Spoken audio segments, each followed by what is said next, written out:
do with kids who constantly complain that they are bored. There's nothing to do, and then you give a suggestion like, go ride the bike, and they go, no, I'm bored. So nothing is good enough for them to do. Nothing is fun around the house or outside.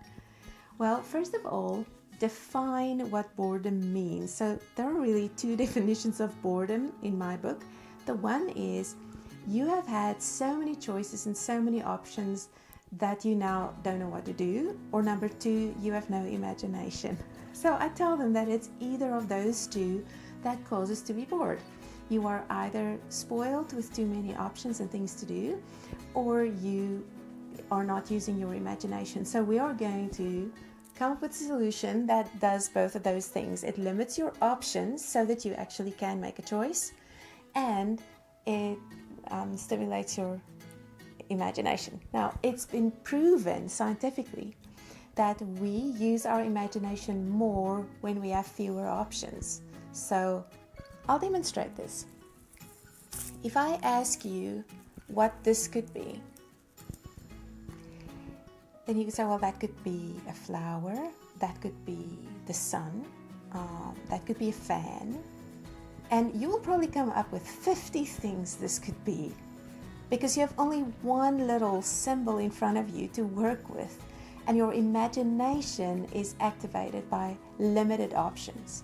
If I had put 10 things in front of you and I asked you to come up with options, your imagination wouldn't be nearly as productive. That is science for you. So we have to limit our children's options when we find that they are often bored. So there's a practical way in which we can do that. We can say, okay, today here are all the things you can do.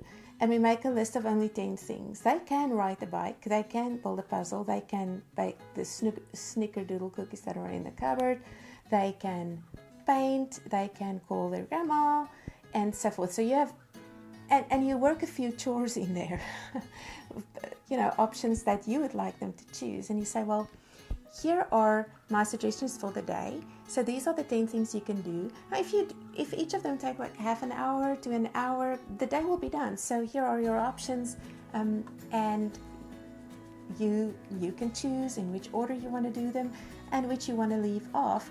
But those are my suggestions for the day, and I will not be providing any other. Those are my ideas for the day. So when you do those, you will not need to be bored. You will have something to do.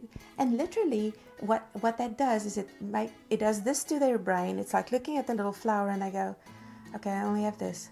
Oh, I'd much rather go do this. And their brain kicks out an option that is not boring because you have limited all of their options.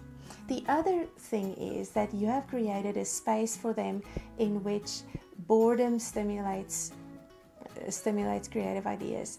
The only other responsibility you have is to provide very basic things to be creative with.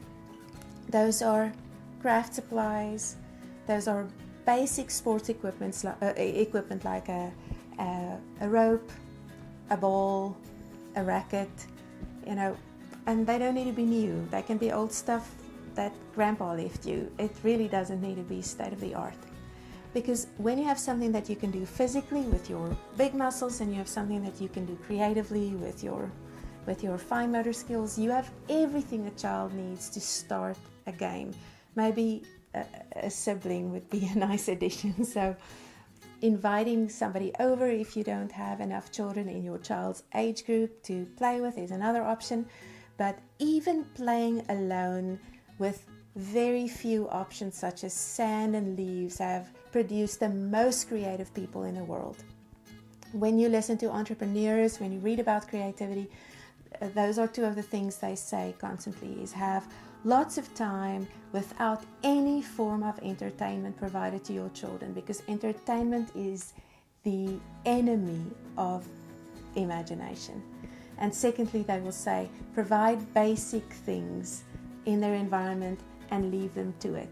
It'll get worse before it gets better, because they will not enjoy the fact that you refuse to be their entertainment, or to provide their entertainment, or to allow them to use screens for entertainment. But once their imagination switches on and they start interacting with whatever is in their world, your life will change, and so will theirs.